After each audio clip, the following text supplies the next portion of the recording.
안녕하세요.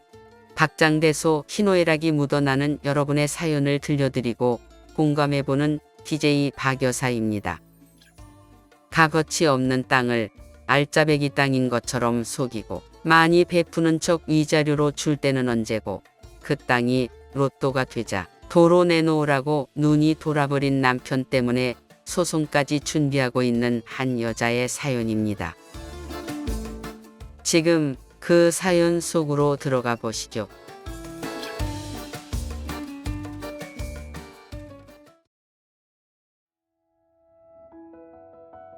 남편은 엄마 없이는 못 사는 마마보이였습니다. 모든 일을 결정할 때도, 어려운 일이 닥칠 때도 무조건 엄마를 찾는 그런 사람이었습니다.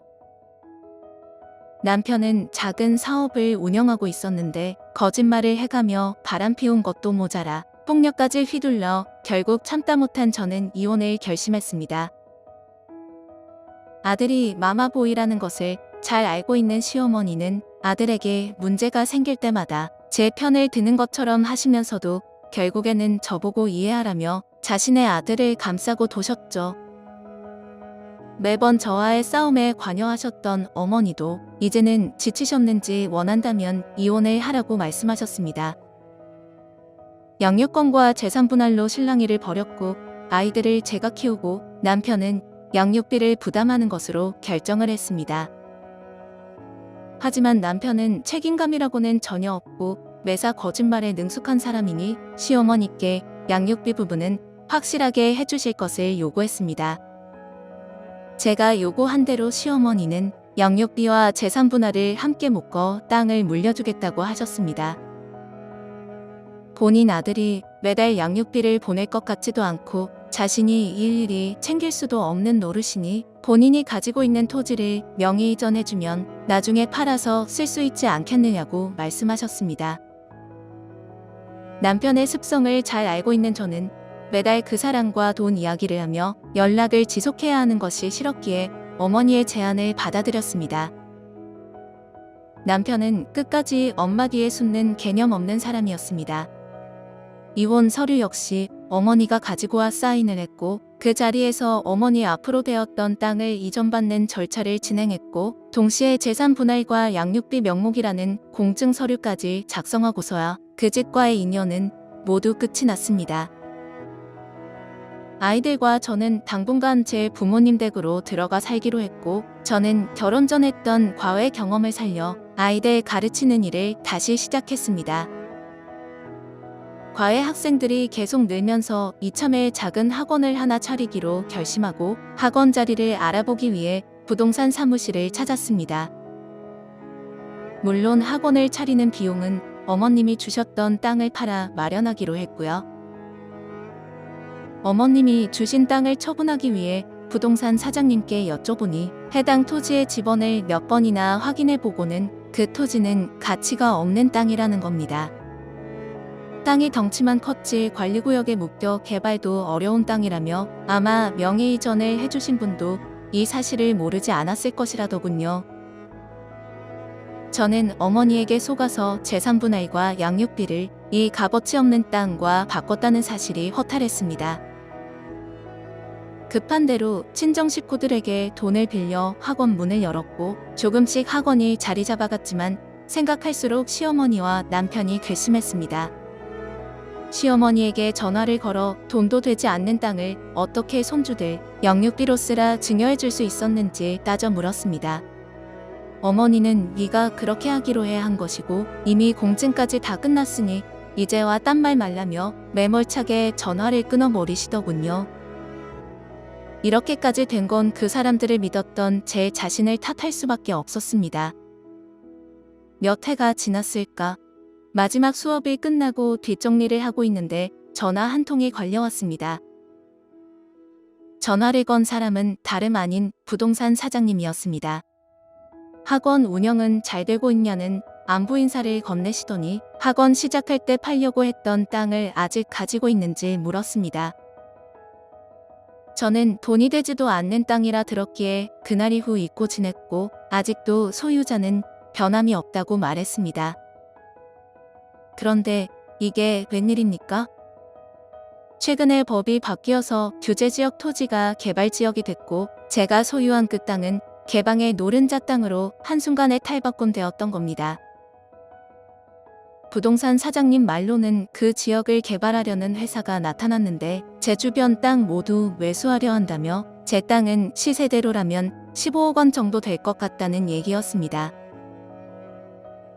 지금까지 살면서 그렇게 큰 돈을 만져본 적도 없거니와 예상치도 않았던 복권 당첨 같은 선물에 가슴이 떨려왔습니다. 흥분된 마음을 가라앉히고 꼼꼼하게 계획을 세워 부동산을 찾았습니다. 일단 부모님 집에 신세 지고 있는 저와 아이들이 거주할 아파트를 먼저 구입했고 제가 학원을 시작할 때 형제들에게 빌렸던 돈을 제법 이자까지 잘 쳐서 갚을 수 있게 됐습니다. 이사를 2주일 정도 앞둔 어느 날 갑자기 전 남편이 저희 집에 찾아왔습니다. 전 남편은 어디선가 제가 증여받았던 땅값이 올랐다는 얘기를 들은 것 같았습니다. 이혼할 당시 이혼 서류마저도 어머니를 통해줬던 무책임한 그 남자. 그가 돈 앞에서는 보이는 게 없었는지 제게 직접 찾아와서는 땅을 내놓으라고 어깃장을 부리기 시작했습니다. 그 사람 말로는 아이들이 성인이 될 때까지 최대치의 양육비를 지급하고도 남는 금액이니 양육비를 제외한 나머지 돈을 내놓으라는 것이었습니다. 저는 황당했지만 차분하게 전 남편의 말에 맞받아쳤습니다. 땅은 이혼할 때 이미 어머니가 나에게 넘겨주신 것이고 어머니와 당신은 그 땅이 쓸모없는 땅인 것을 알면서도 양육비 대신이라며 명의를 이전해준 게 아니었느냐고 말이죠. 그러면서 당시 명의 전해줄 때 공증까지 마쳤고 나중에 땅이 아무 쓸모 없다는 것을 알았을 때도 어머니는 공증을 들먹이며 얘기할 것 없다 딱 잘라 말하셨던 것을 생생히 기억하고 있는데 이제 와서 무슨 이런 소리를 하는지 어이가 없었습니다. 그러나 전 남편은 그때와 지금은 사정이 달라졌으니 막무가내로 돈을 내놓으라며 폭력을 행사하려 들었습니다. 저는 전 남편의 행동에 너무 놀라고 무서워 지금 당장 이럴 것이 아니라 이번 주말에 부동산에 가서 정확한 시세를 보고 이야기하자고 한 뒤 겨우 달래서 돌려보냈습니다. 그리고는 서둘러 이삿짐 센터에 연락해 이사 날을 앞당겨 아이들과 급하게 이사를 했습니다. 제 약속대로 전 남편은 그 주말에 저희 집을 찾았고 우리가 이사 갔다는 사실을 알고는 분노가 치밀었나 봅니다. 그날 끊임없이 울리는 전화벨 소리를 무시하고 휴대폰을 꺼버렸습니다.